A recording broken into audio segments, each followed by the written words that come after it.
So the way to, and this is, as I said, this is useful, of course, in actually figuring out if I heard two sentences because of the wrong transmission, I heard two versions of the same sentence, and I could figure out which one is more likely to have been said. Which sentence could have been more likely to have been said. Okay. Then the other, also basically is comparing the two models. If you have two models that generate the same sentence, whichever gives the higher probability for that model, that sentence is a more likely model. That's what I was saying. Okay. So in this case, they were just looking. If you heard a series of phonemes, ask 10, is it more likely to be Boston or more likely to be Austin? And this is the way people would say Austin. Here is interesting. This is a grammar in terms of phonemes as to how different people say Austin. I mean, I say it my way, you say it your way, and then Boston too, there are multiple different ways of saying Boston. And so it's not surprising that if some random sequence which sort of sounds like Boston and Austin is heard, you try to figure out which one is more likely to have been said. And if it's generated by this, I mean, if its probability by this is higher than the probability by this, then it's generated by this. That's the idea.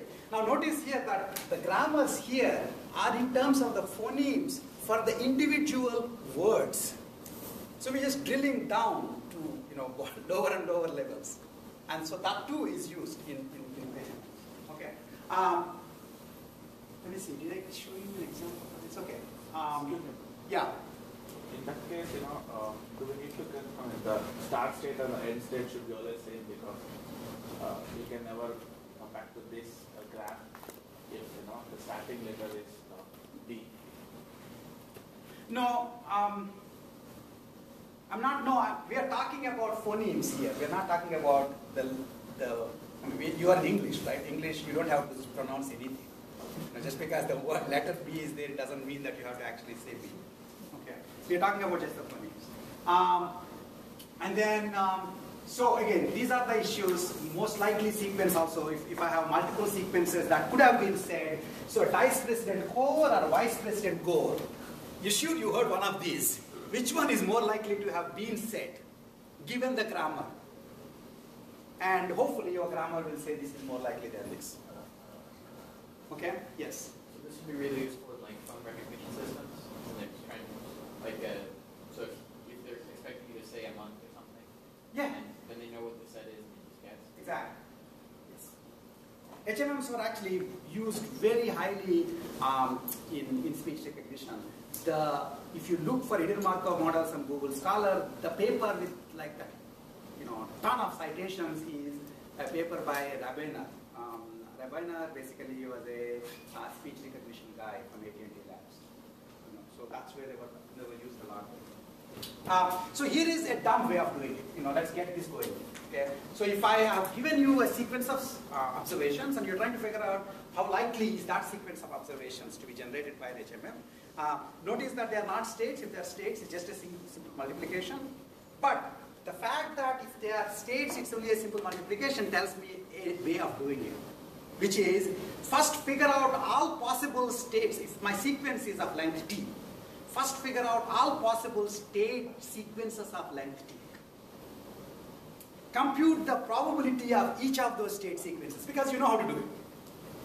And since you know the state, then since you know the exact state, aligned state, this is the state for this word, this is the state for this word, this is the state for this word, then you can compute what is the probability that this word would have been output for this state, this word would have been output for this state, which is yet another multiplication. Okay? Multiply those two, you get one way of getting this sequence because of this state sequence. But this state sequence can come, this particular word sequence can come either from this state sequence or this other state sequence or this other state sequence. Each of them have different probabilities of being the original state sequence, and each of them will, if they were the true state sequence, will have a small probability of generating these words. Since these are all mutually exclusive and exhaustive, because one sequence is different from another sequence, you can add up these numbers. This is sort of like, figuring out, how many people are sleeping in the class, let's say, then I want to say, well, split the people into, men and women. And then compute the probability that men are sleeping, and compute the probability that women are sleeping, compute the probability that there are men in the class, then compute the probability that there are women in the class, then I get the, the probability that people are sleeping.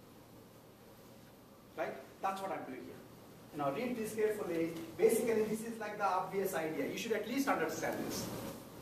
The problem with this is that since you are considering all possible state sequences, there are n state sequences, and you are looking, there are n states, and there is a sequence of length t. So each point in that sequence, any of n states can come. So n times n times n times n power t.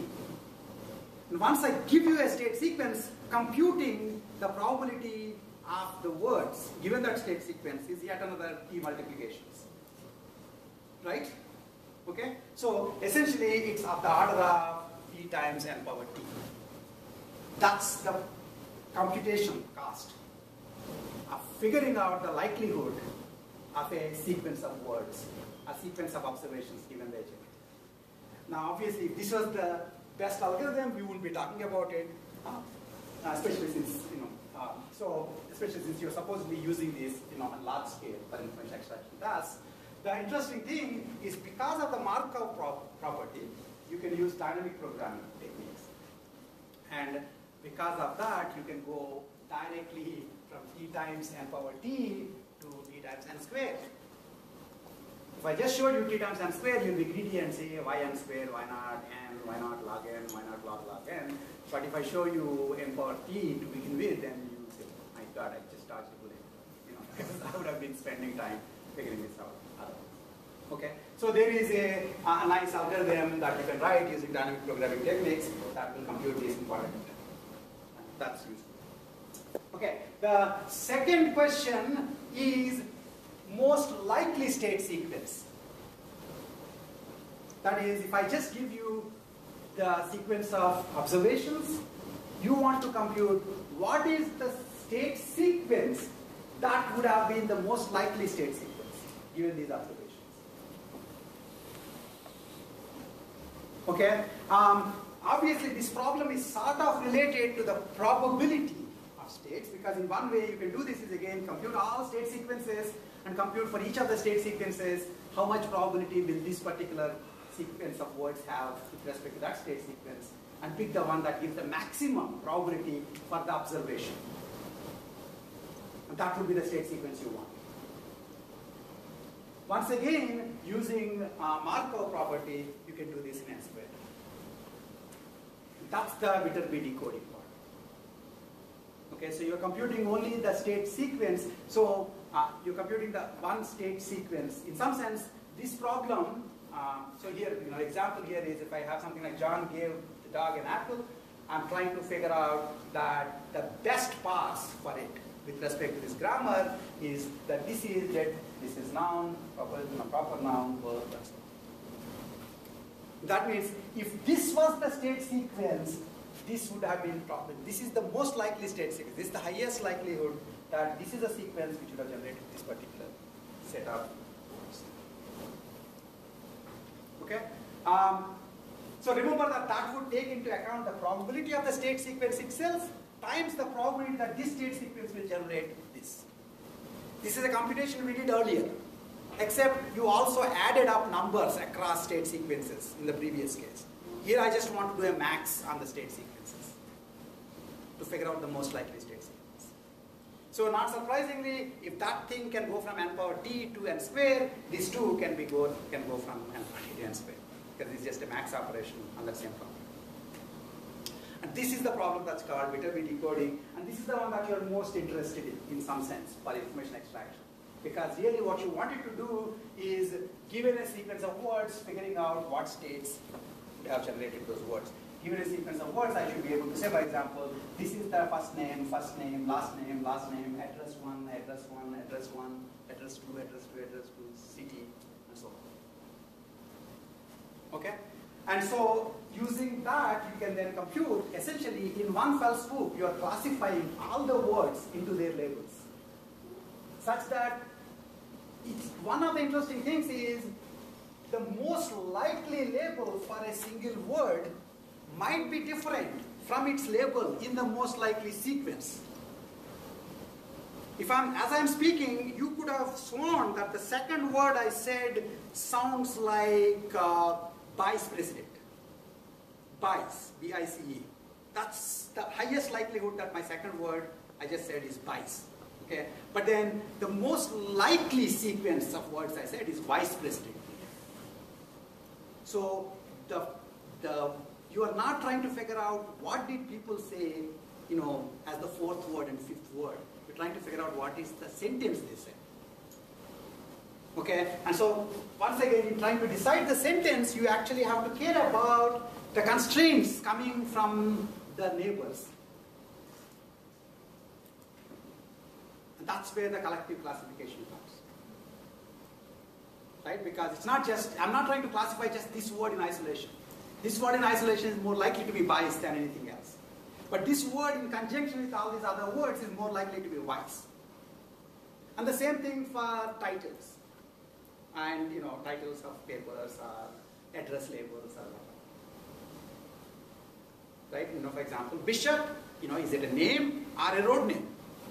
Is it a person name or a road name? Well, it depends, right? Bishop is probably likely to be Smith in particular. Okay, Smith, is it a person's name or a road name? Well, it's overwhelmingly likely that Smith is a person's name. But then there are enough Smith lanes and Smith avenues and Smith drives. It's just that in an address block, if you already gave something as a person's name, why do you need one more person? So it's more likely to be a street name now. Even though if you just looked at Smith in isolation, it's more likely to be the person's name. So that is what you're getting from the grammar of the address labels. Okay?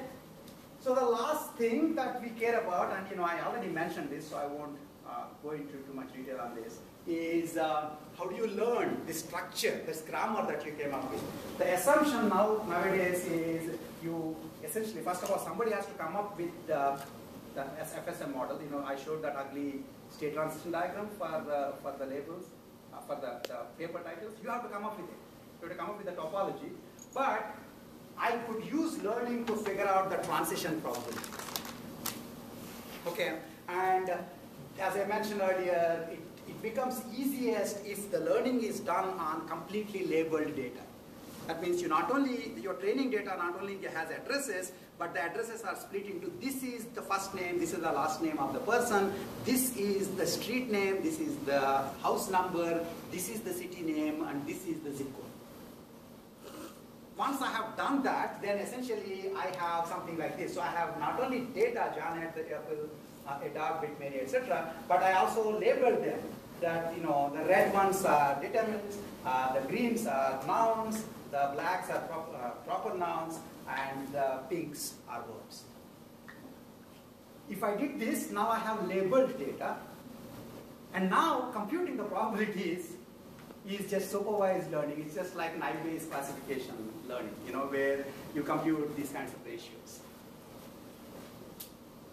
Okay, that's easy. And I will stop here, on a good note that in fact you can compute these probabilities if somebody else does your work.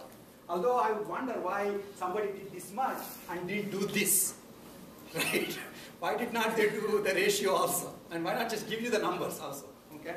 So it's too much to expect in some sense, okay? And what really happens normally is you get probably only partly labeled or completely unlabeled data, and then you essentially are doing Bayes network learning. Hidden Markov model is a Bayes network. Bayes network learning, where the examples you are observing don't tell you the values for the interior nodes. The state's values are not known. So then you need expectation maximization. And that's what bound-Welsh algorithm does. The interesting thing there is it combines the inference, EM algorithms combine inference and learning steps. So guess a value for the parameters, do inference. Based on the inference, reset the values for the parameters, do inference again. When you reset, you did learning. When you did inference, you're doing essentially HMM based evaluation of the likelihood of a state. Okay, so we'll stop here. Next class, we will go to a different topic, which is basically information.